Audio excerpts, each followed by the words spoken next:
What's going on, y'all? Welcome to another episode of The The Play play Callers. callers.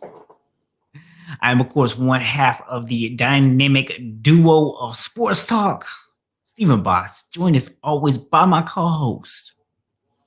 You know who it is. Cool McCain. Let's get it. Friday nights. We live.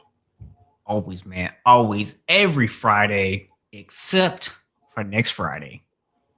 Because next Thursday night is round one of the NFL draft in the second annual Play Callers NFL Draft Party. Make sure that you show up. Get your food, get your popcorn, get up in here. Let's do this. It'll definitely be an experience you won't want to miss. Yes, absolutely, man. So, man, unfortunately, we have to start off again this week with a little unfortunate news, man. Hopefully, this will be the last time we need to do this anytime soon. But we lost another legend this week, Shock G, aka Humpty Hump. So, I mean, it's like I feel like basically like our teenage years are just being taken away from us, man. Yeah, I mean, he's 57 years old, man. A lot of people, especially the younger generation, might not know, but Tupac actually started out as a roadie, for Digital Underground, which, Shock G was the main, individual for in his alternate persona of Humpty Hump. Yo, And they put Pac on, let him get some songs with them that kind of got him started. So for me, Pac is a real big legend, big influence time frame that we grew up in. So you got to pay homage to the people who put him on, because without Shock G, we may never have had Tupac. So it could yo, be a huge gap in just music in general. So definitely shout out for that. And he had some interesting and entertaining songs. Man, the Humpty Hump personality was amazing. And the yeah, best thing man. about it was, as a kid, I didn't really understand like some of the stuff. But then when I Uh-huh. got a little bit older and heard, I was like, this dude is insane, man. Loved it. You understood when he said getting busy in the Burger King bathroom, though, didn't you? Nah, I didn't understand that when I was a kid. But I got a little bit earlier, I was like, you dirty dog. But yeah, man, so he brought some good moments, all around the world, the same song. Another song him he was on, it was a little popular. So definitely be missed, man. Tough, And then even after that, we, do the like a follow up little holla out to DMX. The next day, we lose Black Rob. Yo, it's been a rough weekend in hip hop, man. So you know, I know some people might be like, man, what's that got to do with sports? Look, man, music is a huge part of sports. Anybody It is, who's man. ever played sports knows music is a huge part of that. And even outside of that, man, go to a game. What do you hear at halftime? What do you hear at breaks? What do you hear before the game? You know what I'm saying? What do you hear after the game? Music. Exactly. So these pioneers, or people from our generation that you're losing, that's the kind of music that you're now hearing. Got a comment from Rip Rider. Absolutely, man. We just too many legends here lately, man. Too many. Definitely, man, definitely. It's tough, but like I say, man, hopefully, like you said, this is the last one. This is the last time we'll have to do it. But you got to show love and give props to those people that were important to a generation of people. Yeah, absolutely, man. Especially for for us, that's our generation. We grew up on that. So, Hmm. of course we're gonna give it a shout out.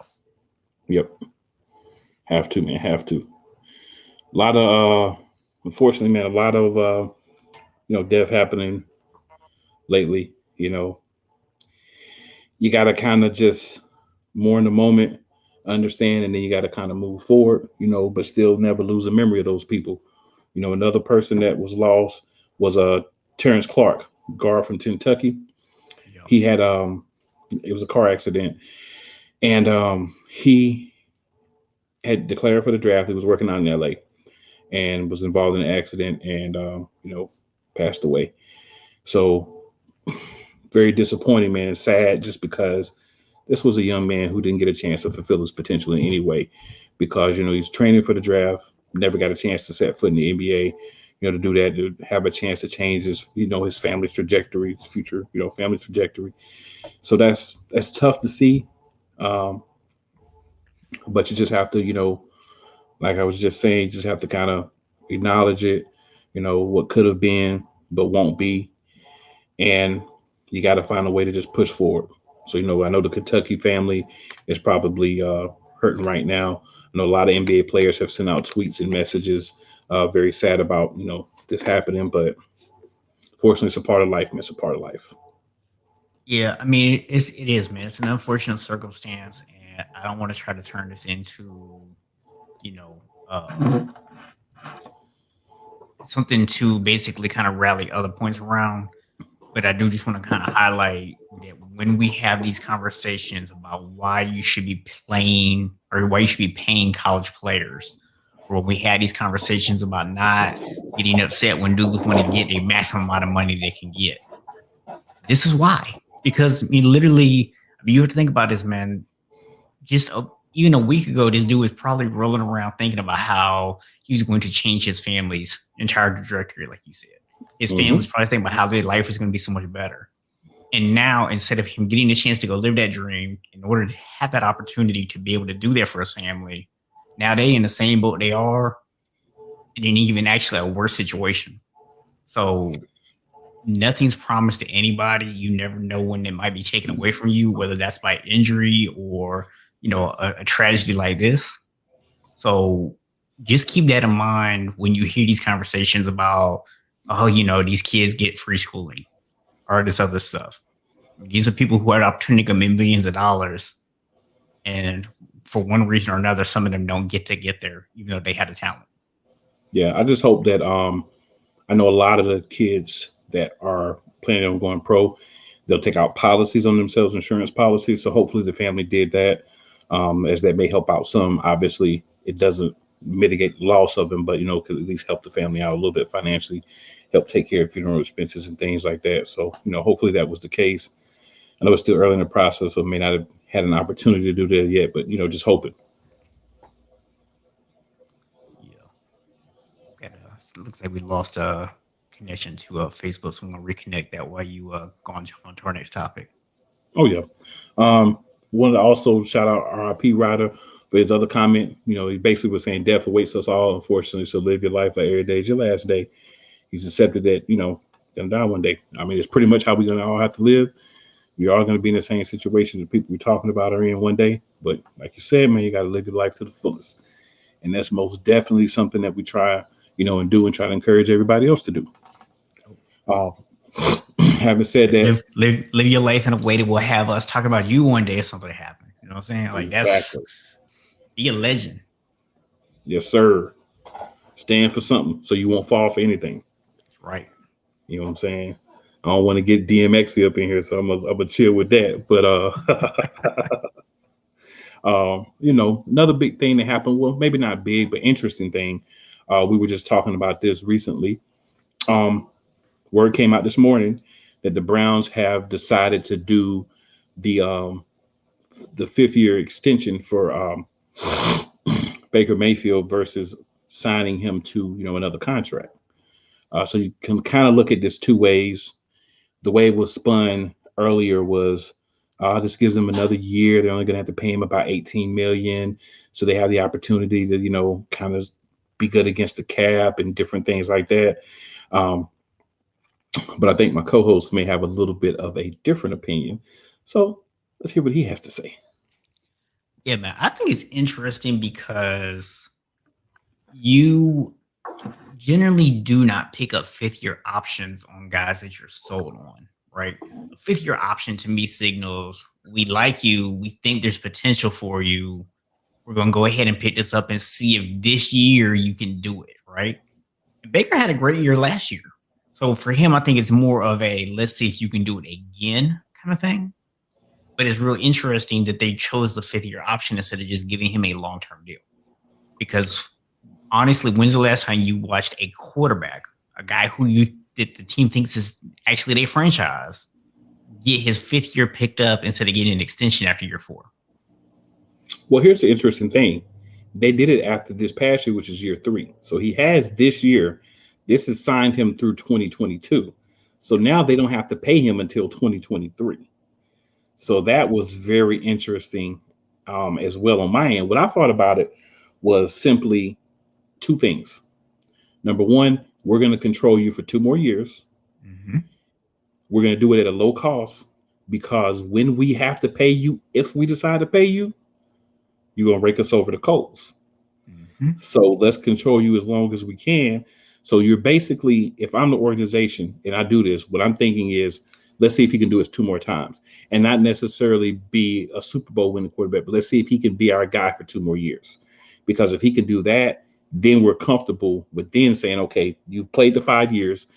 Now we'll go ahead and talk that long-term contract. Or maybe after this year, if he has another year, they talk the long-term contract where they can still pile in that 18 million a year versus that, 30 plus that he's probably going to be wanting with that extension. Well, you know what's going to happen. He goes out there and balls out halfway through the season. Mm-hmm. He's going to start, them rumors going to start up. Talking about Baker Mayfield wants to be traded. Well, those are going to start anyway because they did the 5th year, instead of signing the extension. You know how that goes. That always happens. Speaking of people getting traded from the Browns, man, what are we on? Like the 3rd, 4th year in a row that Odell's going to get traded now? Man, Odell's been getting traded since he got there. Matter of fact, he's been traded since he got to New York. So, nothing new or surprising about that. Now, I did also see, I didn't get the details of it, but I did see that the Ravens traded Orlando Brown, the offensive tackle, I believe, to the Chiefs. So I did see that. Thought that was interesting because obviously the point I want to make with it, and it's obviously something that is going to be small in this grand scheme of things, but after the Super Bowl, if I'm the Chiefs, I'm not upset with you for going out and trying to grab a lineman from somewhere because you clearly have a good starting line, but you've got to have depth. And you saw what happened with Mahomes in the Super Bowl when some of that depth wasn't there, man. I still look at that game and say that may be one of the best performances for a quarterback that I've seen.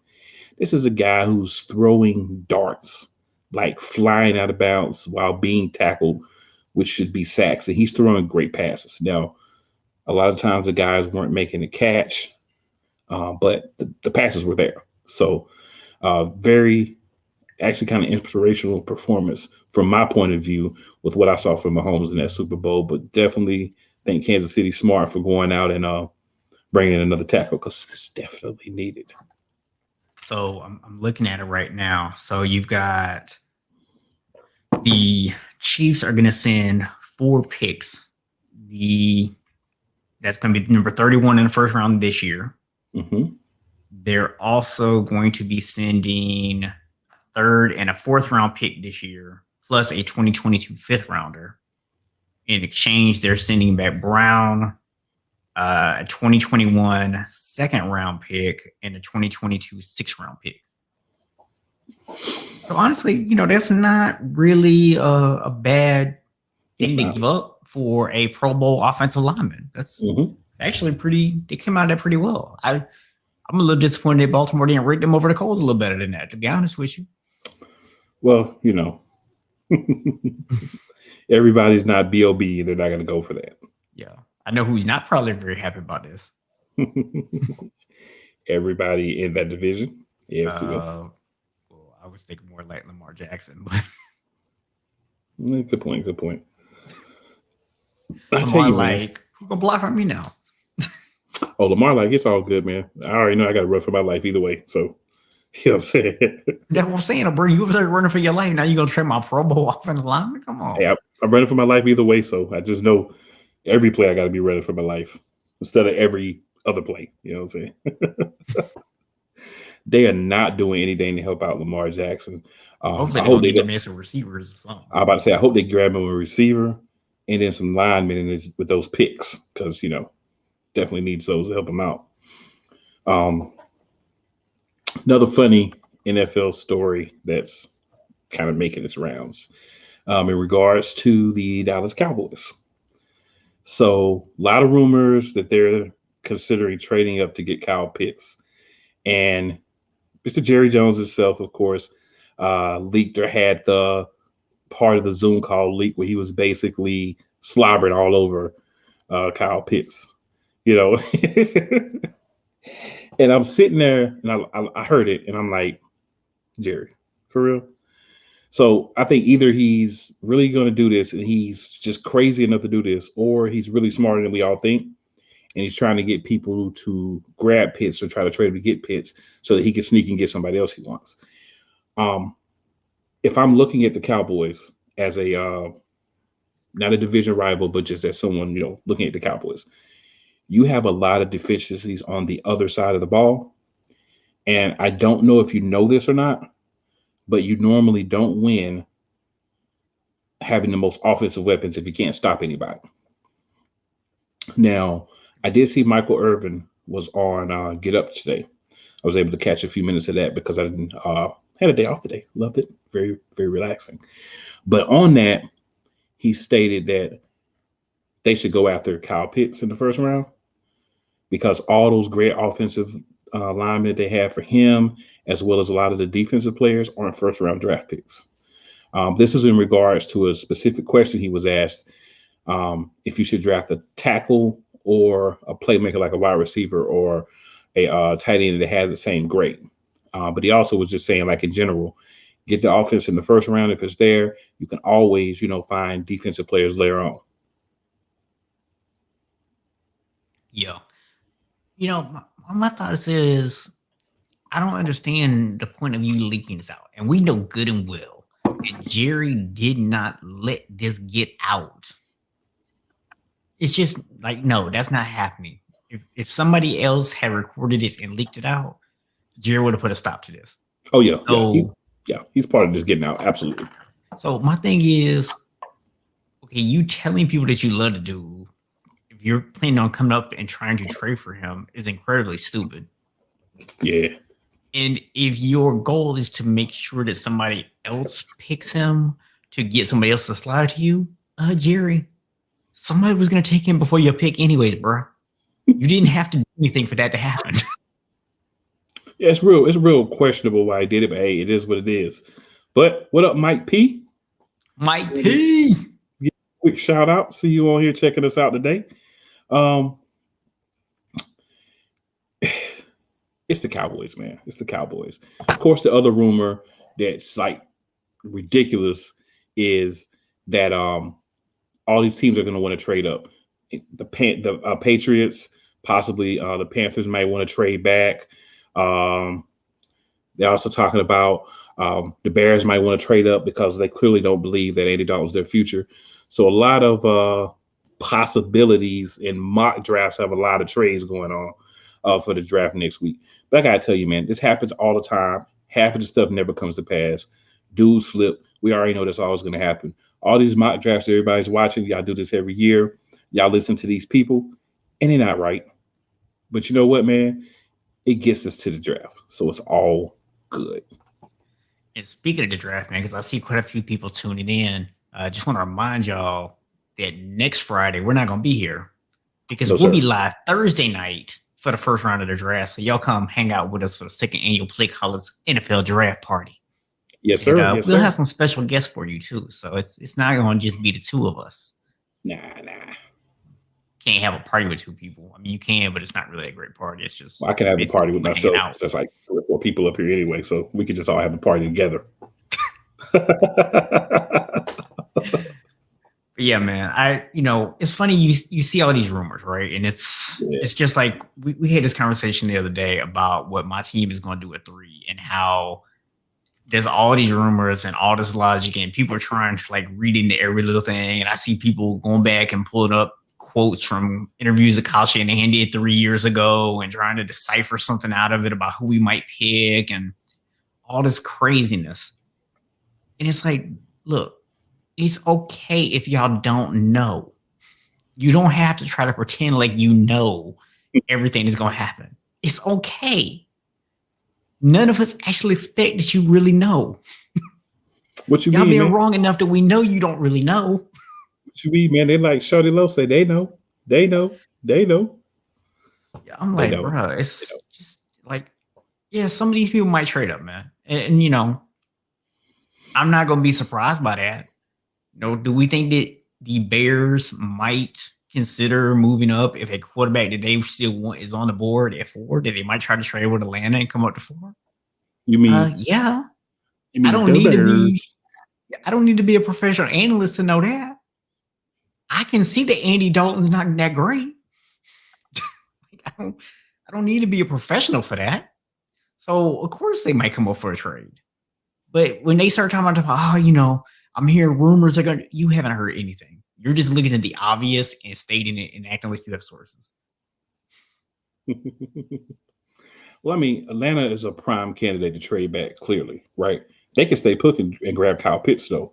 And that would just make that offense ridiculous. They could take Kyle Pitts. They could take Yeah. a quarterback that's going to end up taking Matt Ryan's place. Well, I think if you look at it, you probably got a few more years with Matt Ryan. So why draft a quarterback now when you can get a first round pick, drop back, still probably get someone that you're looking at, and get another first round pick.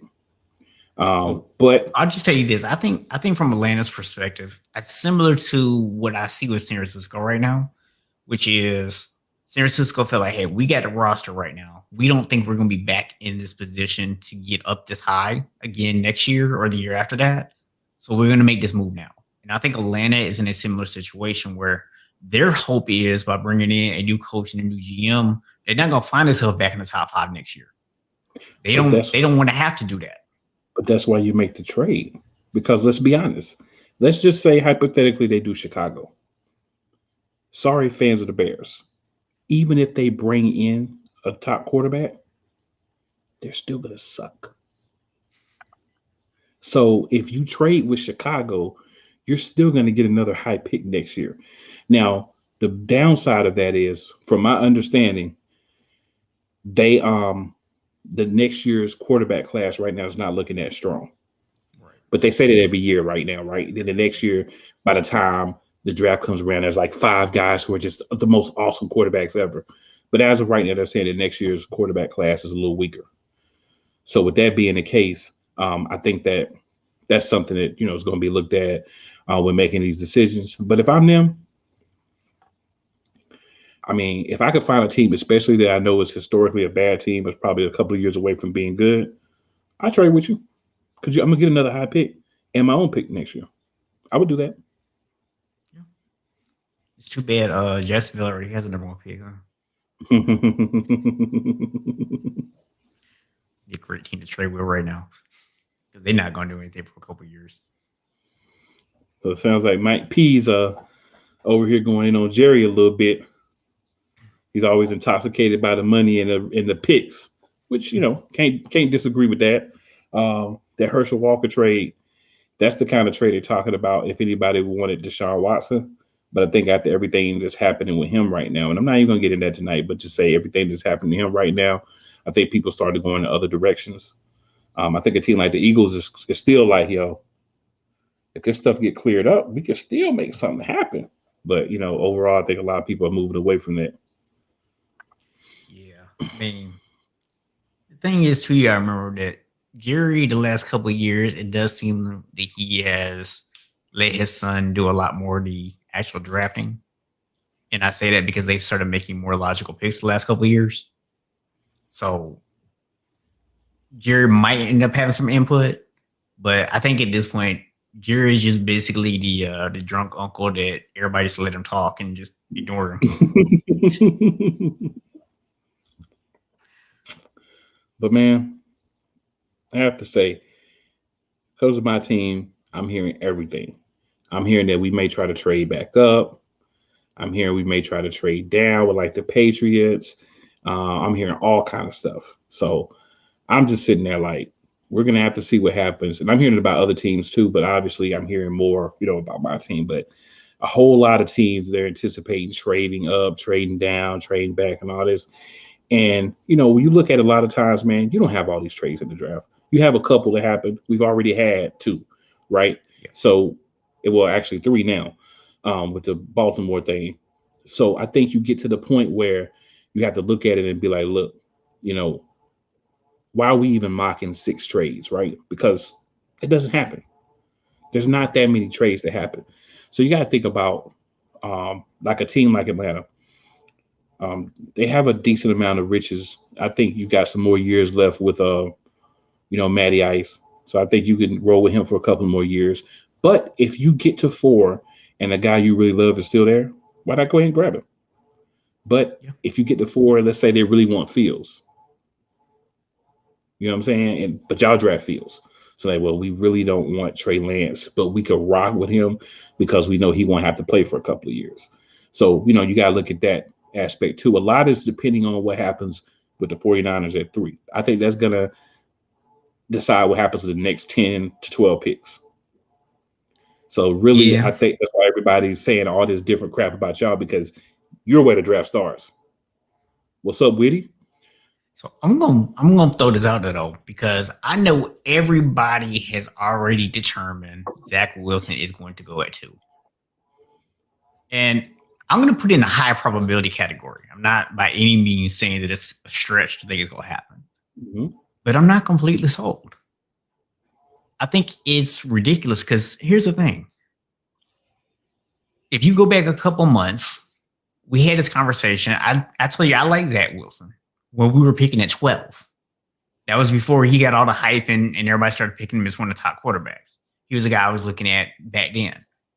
I liked him at 12. But the reason I was saying I would like Zach Wilson is because I didn't think it was realistic for us to get Justin Fields.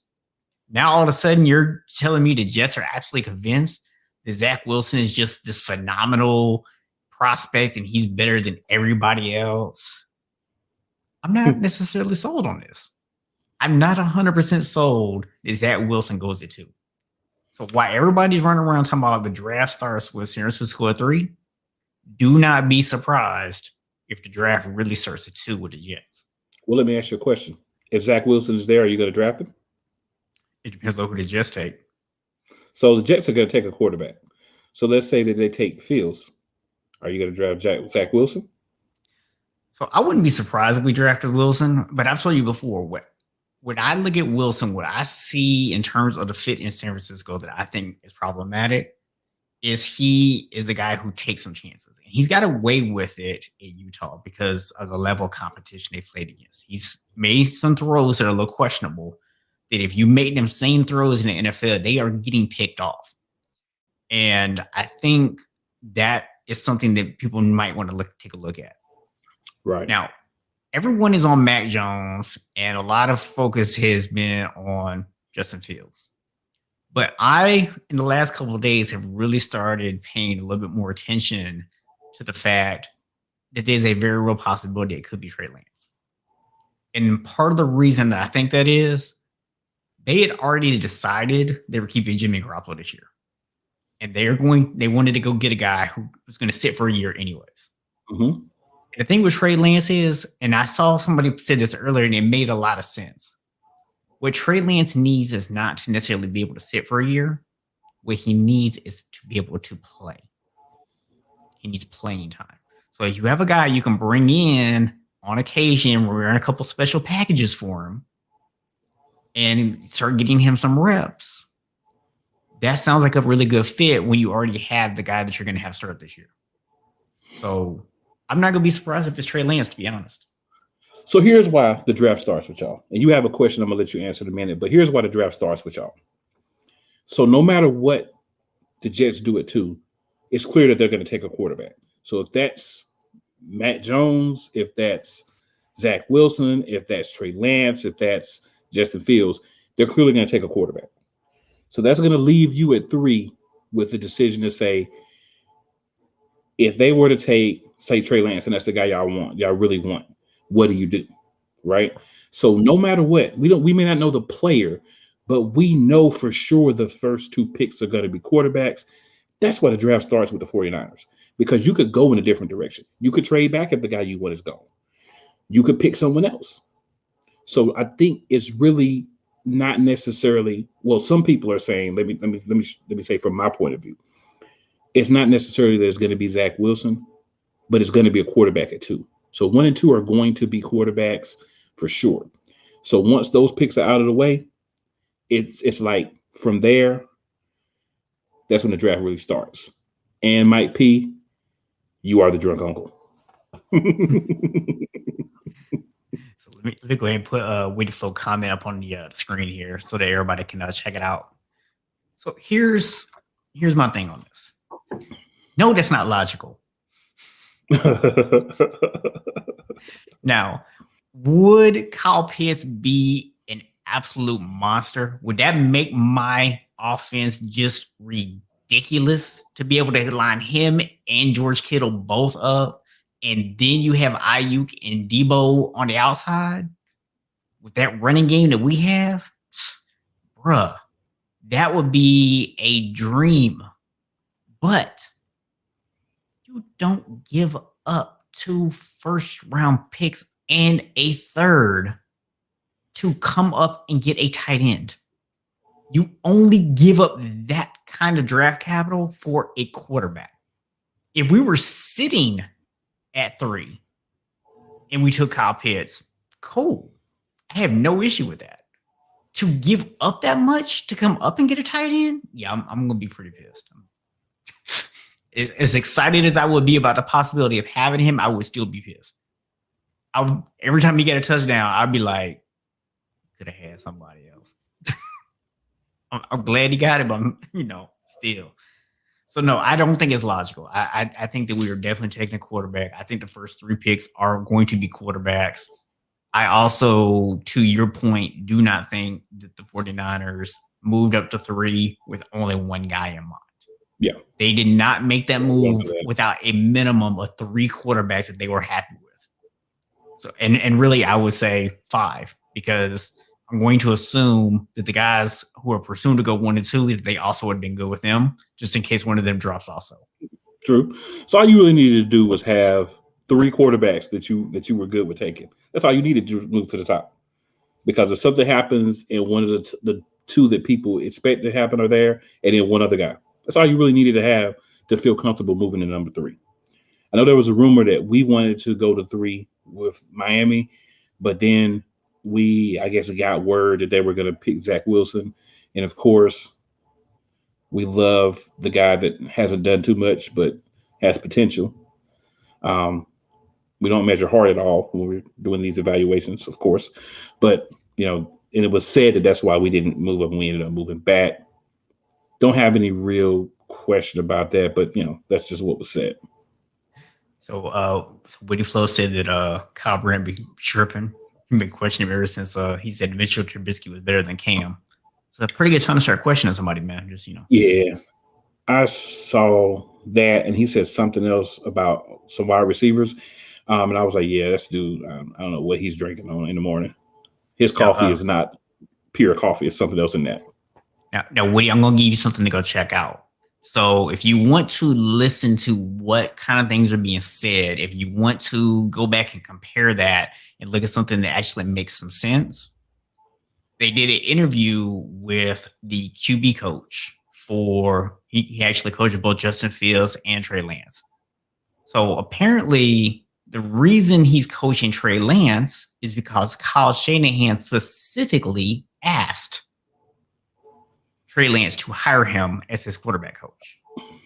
This is a guy who actually used to play for Kyle Shanahan. He knows Kyle Shanahan's system. They asked him, what does Kyle Shanahan look for? And one of the things he talked about was how he wants a quarterback who their upper body and their lower body are in harmony. And if you actually go look at some film, you will see that out of all those guys, that Trey Lance probably has one of the best foot to arm connections of any of the quarterbacks that are in this draft. So yeah, he is a little bit raw and he has to develop and he has to be able to get better at reading the defenses and all that kind of stuff, just due to a lack of playing time, really. So, but if you go look at the mechanics, you go look at the fundamentals, he does show a lot of that. And it's also interesting, if you go back and watch Justin Fields' second pro day, one of the things they talked about him doing was making sure that he went from his left foot dropping back first to moving to his right foot dropping back first. Why? Because one of the first things that Kyle Shanahan does everywhere he goes with whatever quarterback he has is he teaches him to drop back with the right foot first. So this quarterback coach is in both of those guys' ears. Pay attention to the things that they're doing, the things that they're changing. They're changing them for a reason. That's a very good point you make there, sir. Very good point. So that's my research for the week right there. Now, Mike P, I'm gonna say this about your comment, Mike P. Right?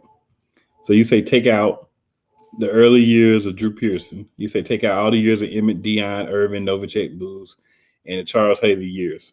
By the time you take out all the years you're talking about, we only got like 10 years to go with. But I feel where you're coming from. But stay tuned, Mike. We're gonna have some things that we're gonna be discussing about the Eagles. Trust me. Stay tuned. Yeah. You know what, man? Let's just go and get into that conversation right now while we at it, bro. Because first of all, I'm trying to figure out which story I want to talk about first. The fact that the one that I know you're not surprised by, which is that you were treating Doug Peterson like he was a 5-year-old child and like questioning every little move he made. Well, the fact that your new coach is over here playing rock, paper, scissors in interviews. So here's what I'm going to say. Number one, I'm not surprised that this idiot that we hired is over here playing rock, paper, scissors, talking about this is supposed to show how competitive they are. I'm not surprised by this because he was hired by an incompetent general manager. So if an incompetent general manager is the one that's doing the hiring, I'm not surprised that this is the dude he wants. So to piggyback on the incompetent general manager thing and to talk about your first comment. So you have a general manager who has no background in football whatsoever. And he picked up a peewee football probably, and he played on a high school team, and he played on a middle school team, probably didn't play in a sandlot.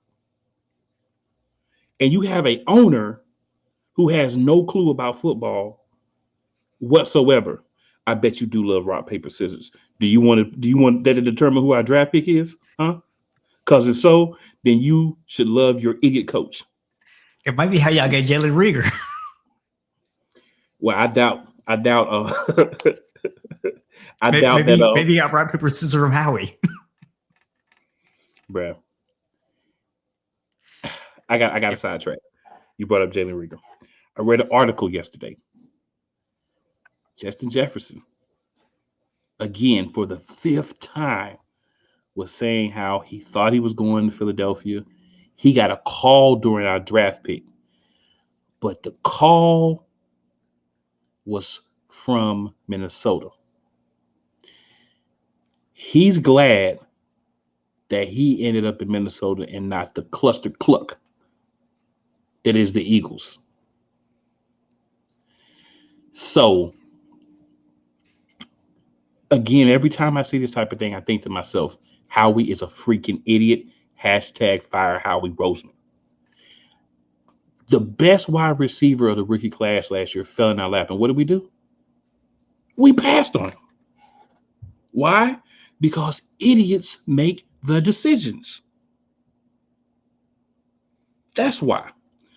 So back to what I was saying a minute ago. These guys with no football background are going to make the head coach who has more knowledge of game planning, NFL play, everything to do with football in the tip of his pinky finger than they have in their whole mind. I agree. To answer to them about every play in every personnel group and every formation during the game. And here's the thing. If you were to tell me you had someone else in the room that understands X's and O's, then weird, but I can do it. But that's the equivalent of me, someone that's coached AU in the past, going to a college coach and critiquing his substitution pattern, how he calls his timeouts, how he runs his practices, how he does his plays. So these two idiots basically had the only coach that's ever won us a Super Bowl get himself fired so he could get away from this foolishness. You bring a guy in, oh yeah, you're competitive because you like rock, paper, scissors. All I'm gonna say is there's a possibility that this dude could come in and be a great coach. Because sometimes, even if your coach is an idiot, you still play well, right? But I want to move on to one more thing.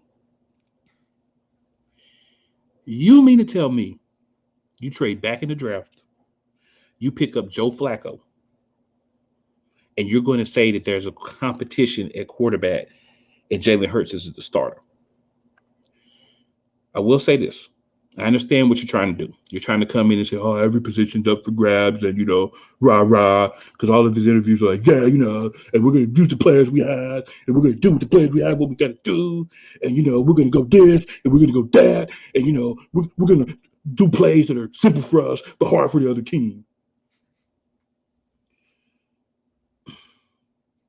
That's the stupidest thing I've ever heard. That's the stupidest thing I've ever heard. That's stupider than that idiot who they fired, B.O.B. in the Texans. That's stupider than that. How are you going to continuously do plays that your team understands, but the other team don't? There's this thing that's called film, right? And you use the film to figure out what the other team's going to do after a game or two. So you mean to tell me that you're such a football genius, never called a play in your life, that you're going to come up with all these different plays and formations every week? No, you're not. So I'm just gonna comment on Mike's comment here that I put up on the screen for you. So, Mike, I want you to look at that second sentence where you said, unless he doesn't know anything. I believe my co-host just outlined for you all the reasons that it's very clear that he doesn't know anything at all, except for how to play rock, paper, scissors. And I'm not even sure he won. He's a puppet. He was hired because he's a puppet.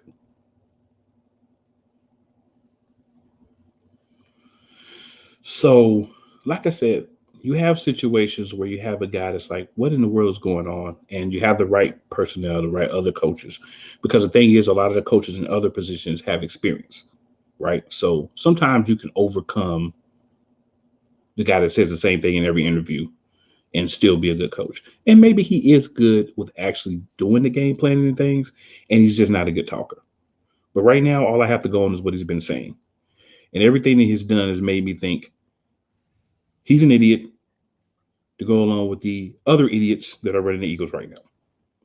I mean, my thing is like, bro, just stop talking. Because the thing is, it's not like somebody else leaked the story about the rock, paper, scissors. He actually shared the story. Like, why would you tell people that? Because he was proud of it. See, this is what you got to understand. Is that like when he says like, I'm going to do things that are easy for us or hard for other people? Is that like what he's thinking is like yeah, they're not going to be able to comprehend why we'll play rock, paper, scissors? Perhaps. That's perhaps. All I'm saying is I find it very hard to believe that in the NFL, today's NFL, that you're going to be able to come out and come up with this whole bunch of plays that are continuously be successful that only you know and the other team can't figure out. Yeah, I just don't see. I don't see that happening, right? We talk about this with quarterbacks all the time. You have a quarterback come out first couple of games, they play great, or they're okay. They come back out, the second year after you have a couple of games on film, and all of a sudden things are a lot more difficult for them. You have some guys that get over it, but things, are a lot more difficult for them. Yeah. The same thing happens with play calling, with the play calls, signals, and all that stuff. So all I'm saying is you have this guy who lives in his fantasy world from what he's saying, and all I can go on is what he's saying. Based on what really happens in the NFL, this could be very, very ugly. Very ugly. And in closing, I just want to say, fire Howie Roseman. I got you. Here you go. Yes. So speaking of things getting a bit ugly, and I hope that Brian Brady is on tonight because I want to know why Tom Brady believes that defensive players being able to wear single digit numbers is going to make it too hard for his offensive line to know who to block. I got the answer for you. You ready? I'm ready. He sucked in college. And because he sucked in college and never played, he doesn't understand that that's how it goes in college. For those people who actually played in college, they're used to it and it's not a problem. Don't forget, everybody talks about how Tom Brady is so great and everybody passed on him. They passed on him because he was horrible. Yes, he was. He was terrible. If you pick Tom Brady in the 4th or 5th round in that draft based on what he did in the combine and what he did in college, you're either Bill O'Brien or Howie Roseman. I mean, I'm sorry, that's the truth. I mean, look, truthfully, like Brady's had a great career as an NFL quarterback, obviously. But just based on his college career, he's lucky he got drafted at all. And that's what I'm saying. Because he was so bad in college, he never played where defensive backs and kickers and different people could wear those single digit numbers. You had to actually play for that to happen. That's why he's the only one complaining. Dude, what's up with our Facebook? For some reason, we keep losing our connections to our Facebook tonight. I don't know, man. Maybe we too real for Facebook tonight. We're a little too real for Facebook, man. So yeah, if y'all are tuning in from Facebook, man, sorry we keep losing you. We back. We back.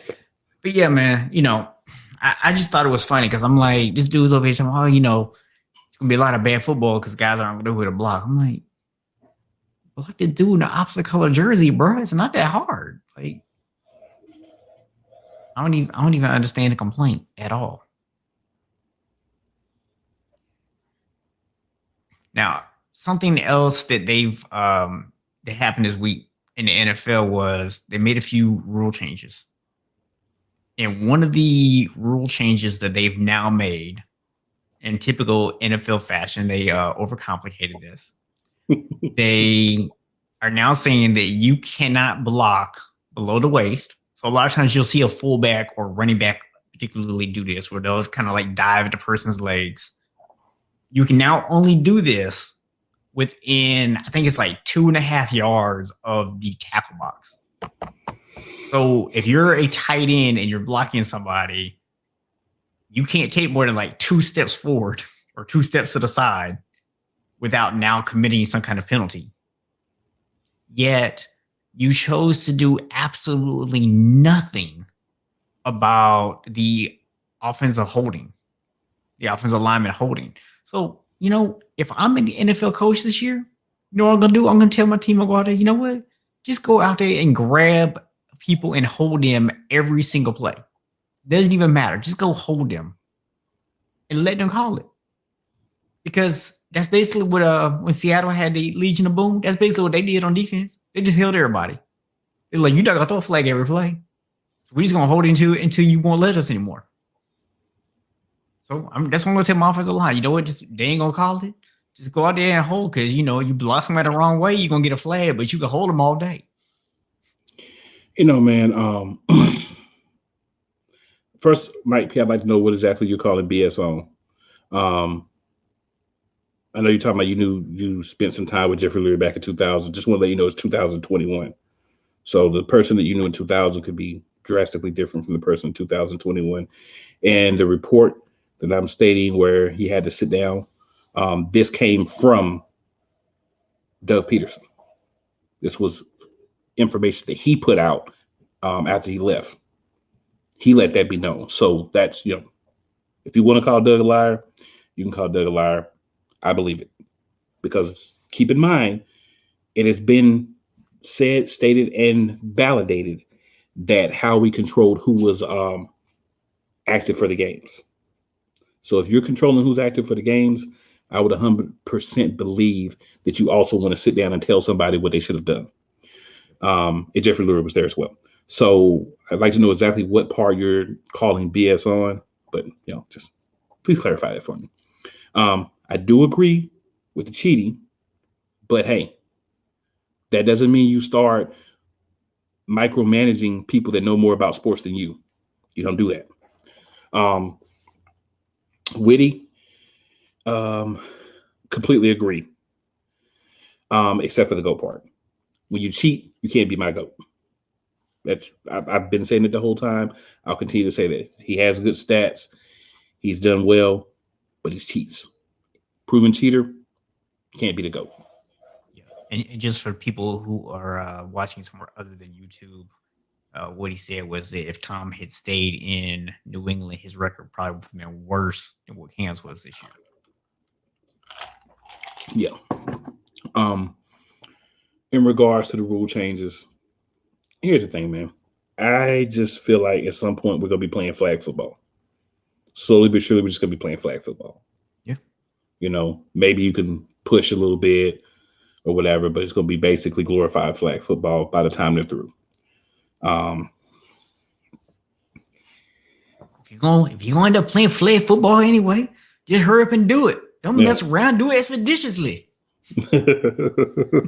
It just feels like that's where we're going, flag football, and it's kind of. If you didn't get that reference, you're too young. That's a problem. Yeah, way too young. So lots of NFL always draft next week. Don't forget to tune in Thursday for the draft. Or here's an idea: go to YouTube if you're not already there. Hit the subscribe button in the bottom right hand corner. Literally right now. And it would notify you when we go live. And then you only have to remember. Absolutely. I'm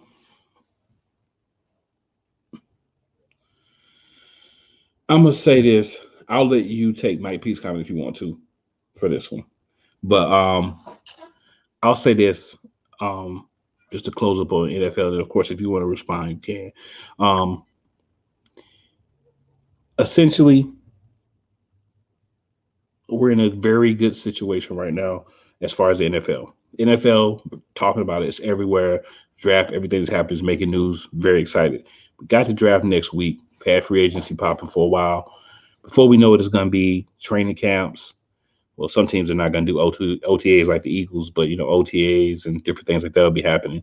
So everybody, just get ready, bro. It's about to be another football season starting. At least some off-season activities, something to get us back in the football mood. Absolutely. So I'm trying to read Mike's post, and Mike, the nearest I can decipher is that you were saying that Tom Brady showed that it wasn't Bill Belichick.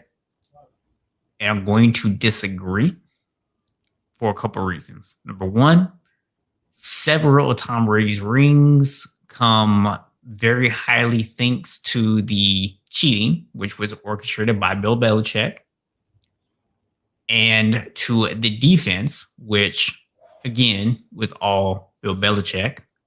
So Tom Brady doesn't have nearly as many rings as he has if it wasn't for Bill Belichick. And just because he went last year to Tampa with a loaded defense and a set of wide receivers that I could have success throwing football to, I'm not going to sit there and say that he's proven that it wasn't Bill. I just don't think that's a fair comparison to make. I mean, does he get credit for going out there and still making the throws and doing it? Absolutely. Do I feel like that says, he proved that he didn't need Bill? No, it doesn't.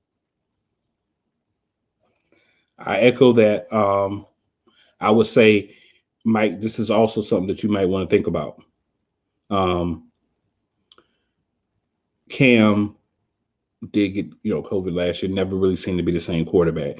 But also, bereft of weapons, what was Tom Brady going to do? Tom Brady's not going to run and make, first downs, right? With that lack of offensive talent at wide receiver position, what would Tom Brady have done there? Like we like to try to compare apples and oranges. We like to try to say Tom Brady, as well as he played last year, he would have did the same thing in New England. Well, let me ask you this question, Mike. What would Cam have done if he was in Tampa Bay last year with all those weapons? Mike, I got news for you also. You said 5 of those were not with cheating. if you honestly believe that the only team that ever got cheated by New England in a Super Bowl was the Eagles, I'm not sure if that makes you delusional or just a really big homer. Well, you clearly realize the same thing happened the year before. What I would encourage you to do, Mike, go check out the video of what the guy who confessed to videotaping the years that he did. Go check out how in the future they caught him again and say, "Hey, why are you videotaping games?" And they were like, "Oh, no, we couldn't do that." After Spygate, let's talk about Deflategate. You're deflating balls. How long was that going on? So you got to think about the fact that, yeah, only one or two may have been like, we know for certain that it happened, but how many people cheat, don't get caught, and then just say, "Oh, we're not going to cheat anymore." All I'm saying about that. Yeah. Now, we can sit here and talk this last 5 minutes or 4 minutes or whatever about NFL. We could talk NFL for another 2 hours. But interesting things happening in the NBA too. Anthony Davis is back. AD? That's going to be real good for the Lakers. Um, Austin Rivers has a 10-day contract with the Nuggets. Interesting because clearly need another guy that can get some minutes at point because Jamal Murray's not there, unfortunately. We also have the Eastern Conference shifting around a little bit. As of today, when they have a tie for first place, 76ers and Nets, so it's tied. We still have Bucks pretty much cemented in that top three, 2.5 games back. We still got, 14, 15 games left to play for most teams. So still a chance to, try to make that up. But then you start to get to Knicks, Hawks, Celtics, Heat, Hornets. So you go from the Knicks to the Hornets. So from 4 to 8. And they're separated by 4 games. Then if you want to Don't add forget, ninth you place, really want to finish in that top 6. yeah. And then if you're ninth place, if you want to go to ninth, that's only an extra game. They're only one more game back. So you talk about 5 games separating 4th place and ninth place. So it's really imperative to get wins. Now, remember, I think Brian Brady asked me during the offseason, what did I think the Hornets were going to do? And I said, I think they can win about 35 games, right? I got a couple of little DM messages and a couple of calls like, "Oh, what are you talking about? The Hornets winning 35 games is crazy. It's a short season." Well, I just want to let you guys know they have 28 wins. They're probably going to need to win 7 more games. And I wasn't a math major, but 28 plus 7, I believe that's 35. So, good job. I think they can win 7 of these games, no joke. But they do want to be another team to try to get out of that 8th spot. It's going to be tough. The Hawks are balling right now. The Knicks are playing crazy. They won like 8 or 9 games in a row. Julius Randle's looking like an MVP candidate. Jimmy Buckets is out. Tyler Hero's not the same player he was last year. But you got Victor Oladipo. You got Bam Adebayo playing well. You still got Jimmy Neutron out there balling. And y'all know that's what they call Duncan Robinson. So, it's going to be really, really exciting as the playoffs come in. That's just the Eastern Conference. You know what I'm saying? That's just the Eastern Conference. What about the West? I'll answer that for you too. You got the Jazz. They're still up 2 games, and that's without Donovan Mitchell, who, of course, is out with the ankle injury, excuse me. Suns still sitting in second place. Clippers 1 game back from the Suns, 3 games back from the Jazz. Nuggets 5.5 games back. So basically, 1st to 4th place, 5.5 games. That's pretty tight. But then when you hit the Lakers, Trailblazers, Mavericks, Grizzlies, Spurs, and Warriors, which are the other teams in the bottom from 5 to 10, they're all separated by 6 games. So the Lakers right now are 5th. It's going to take a little time for AD to get himself back, and then when LeBron James comes back to get acclimated. So we'll see where they end up falling, but it's going to be tight in both. And think about it, like you said a minute ago, you want to be top six because if you're not top six, playing games, and you don't want that. Yeah, it's actually funny too because let's assume that the standings stay pretty much where they are for the top five. So if LA manages to stay even just at five, or even if they end up, swapping places with Denver for, I think that's a good matchup for them because then they're going to get Denver in the first round. And as you pointed out last week, without really your best player, it's going to be very difficult for Denver to beat a team like LA in a 7-game series. This is their team that they beat them last year. And LA is a lot deeper this year. Now, with Jamal Murray, you would have had a chance. Without him, you still have a chance, but it's a lot smaller chance.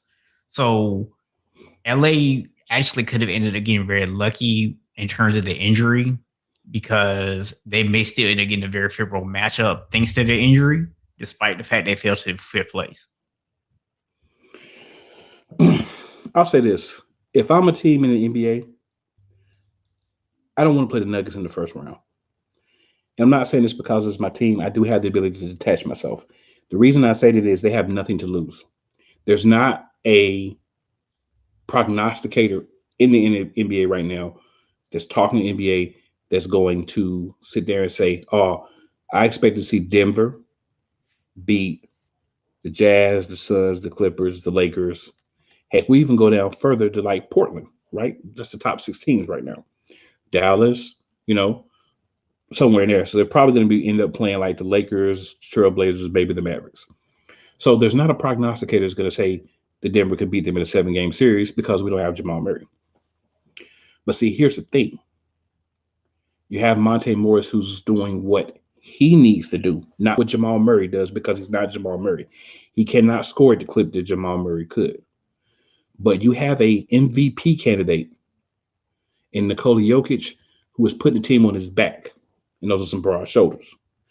You also have Aaron Gordon, who, while his offensive numbers aren't amazing, he is taking the best score. He's taking that 3, 4, whoever that really, or even a 2, whoever that best score is, and he's putting the clamps on. You have Michael Porter Jr., who is no longer just a kid out there just shooting threes and running around playing half the time. He's actually playing defense. He's understanding how to play where he needs to be, rotations, how to use that height, how to get rebounds, how to be more aggressive. So you have other pieces that is going to be harder to stop than it would have been last year. So I'll say this, without Jamal Murray, winning a championship is going to be more difficult. But has there ever been a team that was this deep that lost their point guard, but still had their MVP candidate going in with at least the first round, more than likely being at home? And think about it. Denver's winning games without Murray. Not saying that they would be better with Murray, but one thing I've noticed the difference is they're no longer getting up big leads and stop playing. Now they get up by 10, they're trying to put their foot on your throat because they know they can't let you back in the game because Jamal Murray's not there to bail them out. So you're seeing more of a sense of urgency from Denver. You're seeing them play better. Lakers and Sixers in the finals. I'm pretty confident that one of those teams has a good chance of making it if they get LeBron back and get him ready. It's not the Sixers. I don't think it's the Sixers' year yet. But hey, who knows? So I will respond to your comments though by pointing this out. Well, I'm not suggesting, like I said, because there's always a chance. So I'm not, just be dismissive and saying, oh, the Nuggets have 0 chance of beating the Lakers in the first round. But as a Lakers fan, I'm looking at this from a standpoint of it might still be another week or two before we get LeBron back, right? So by the time LeBron get back, he get himself back in basketball shape.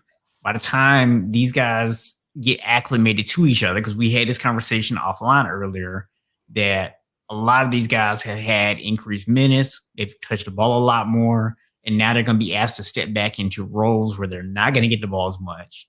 So you're going to have to find ways to still bring some of those guys into the game and let them do some of the stuff they've been doing over the last few weeks or whatever. So that takes time.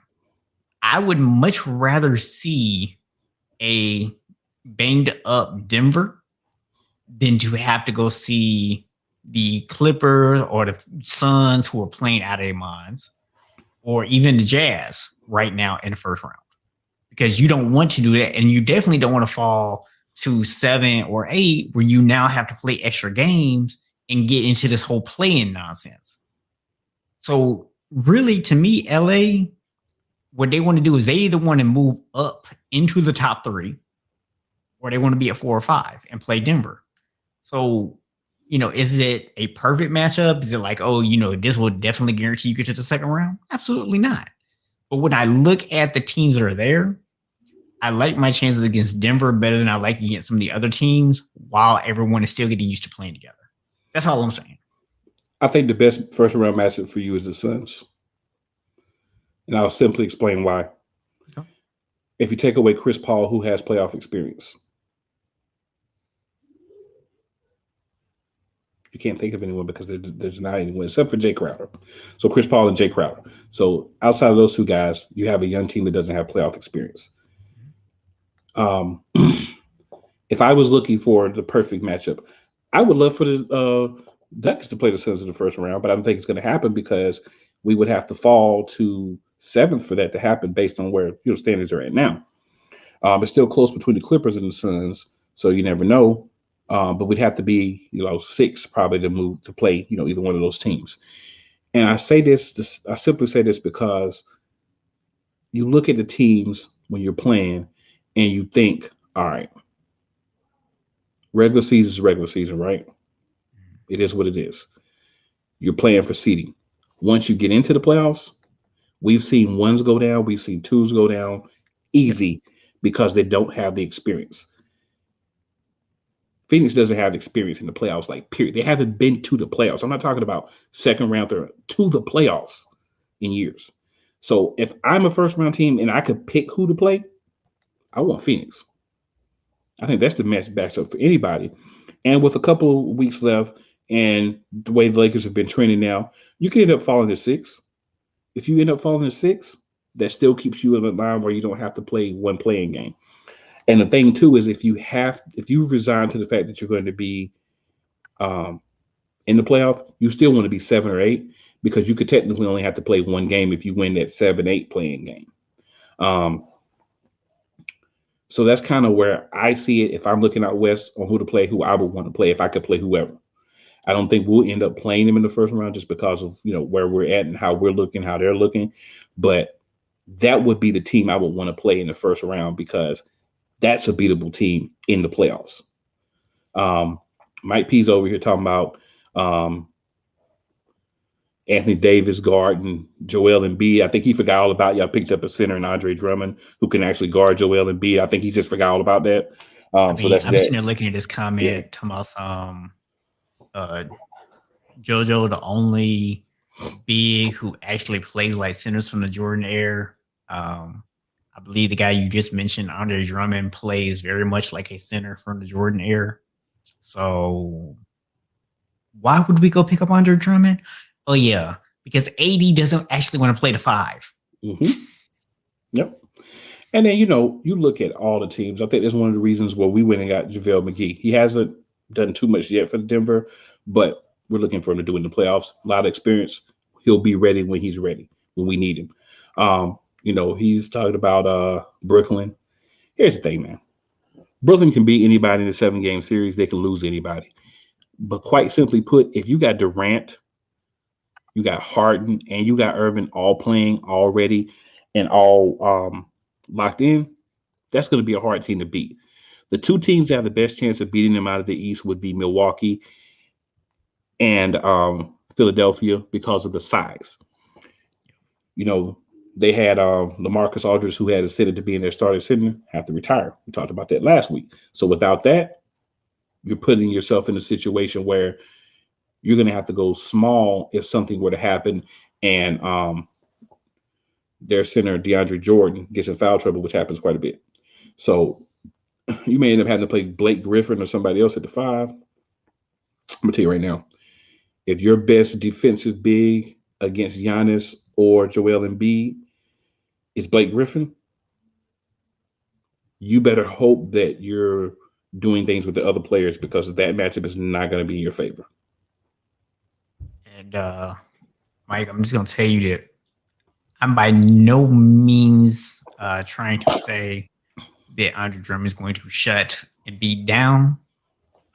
What I am telling you is that whatever happened when he was in Detroit is irrelevant. This is a completely different defensive system. He has different guys around him. Okay. He didn't score 35 points against a front court of AD and Drummond. That is a different game than what he was going against in Detroit. So while that is, something we might end up seeing in the finals, you guys might want to actually win a couple playoff series before we start worrying about that. Dwight want to holler. That's a good point. Jeff Green might end up having to play the 5 spot. And, I don't want Jeff Green being my main big against Joel Embiid or Giannis either. Yep. So same thing, but that's a good point. He may be the guy that they would have if they needed him. The thing is, Mike, you like to talk about what's happened with other teams, right? And what's happened in the past when people are on different organizations in regards to Drummond. Drummond's not going to be asked to go out there in LA and be a scorer, right? All he's going to be asked to do is go out there and do what he can do. And Ben Simmons, if you think that Big Simmons is going to stop LeBron James, all I can tell you is good luck with that. Good luck with that. As far as it being a head case, man, you gotta remember this. This is a veteran team. This is a team where LeBron's a voice, AD's a voice. You got guys that are voices. When you don't have to be that guy, you could just kind of chill. It's a whole different situation. Yeah, I'm gonna tell you, you talking about Dwight Howard is gonna help. Yeah, I mean Dwight will help a little bit, man. I mean Dwight still got a little bit left in on defense, but Dwight's biggest contribution, and we talked about this last year, was his ability to get in people's heads. Do you think those guys who played with him last year are going to let him get in their heads? No. In my opinion, I'll just quickly respond. Ben Simmons is not going to slow LeBron James down. He's not going to do anything to make the game more difficult for LeBron James. Anything. Ben Simmons guarding LeBron James is a poor matchup for Philadelphia. If that's what you want to happen, I'm sure Philadelphia's glad that you are not responsible for personnel decisions or who guards who. I like that as a bold pick, Marty. I like that because it's not who everybody. It's not the sexy pick this year, right? And they didn't get there last year, but they could. Dwight, I agree with you as well. Small and fast, you make it hard for them to keep some of these bigs on the floor in certain situations. You got to. But see, that's what I love about Giannis, and that's why I do kind of agree with what Marty's saying. Giannis can guard a small forward. So if you put him out there with a small lineup, they're not going to have to pull him out. They may have to pull Lopez out, but they wouldn't have to pull Giannis out. So that's something that Milwaukee's going to be able to do with PJ Tucker in as the 4. And Giannis doesn't mind playing in the post if he needs to. Yeah. I'm going to tell you, LA is banged up right now. once they get back healthy though, somebody better knock them out early while they get in the chemistry. Because I'm gonna tell you, I've said it a thousand times, and I'm gonna keep saying it until they prove me wrong. The Clippers are soft.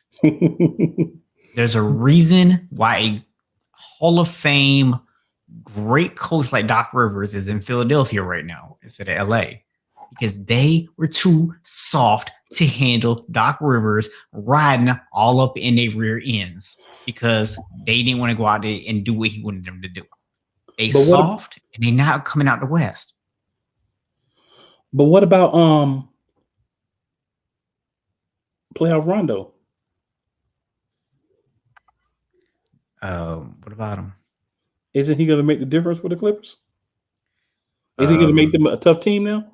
No. Okay. I'm just asking. I mean, Rondo would be tough.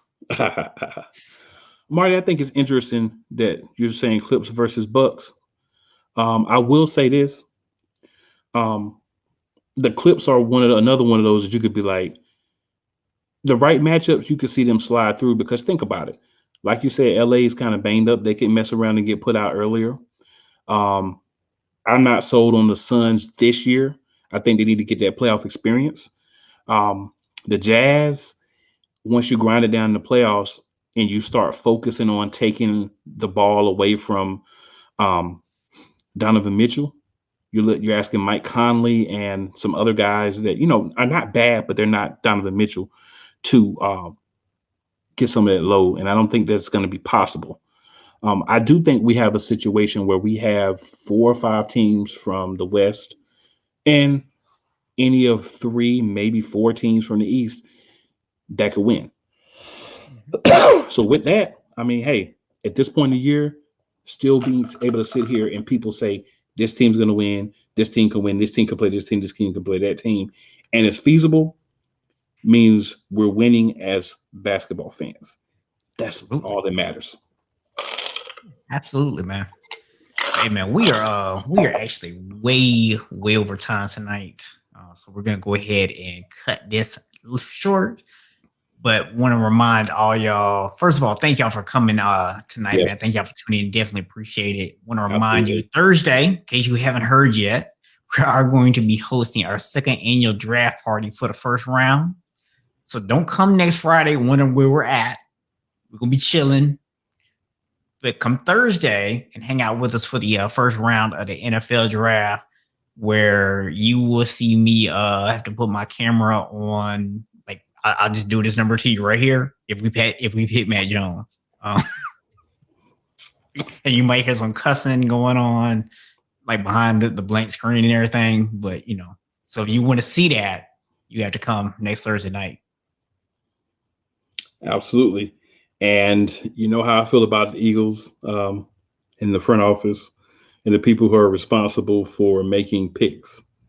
So, we're going to say we're going to be on probably about 15 minutes before the draft starts. That kind of, they say it's going to start at a certain time, but then when you actually look, the draft actually starts. So we'll say about 15 minutes before the draft starts. So let's say you'll get your notification. But what you think about 8 o'clock?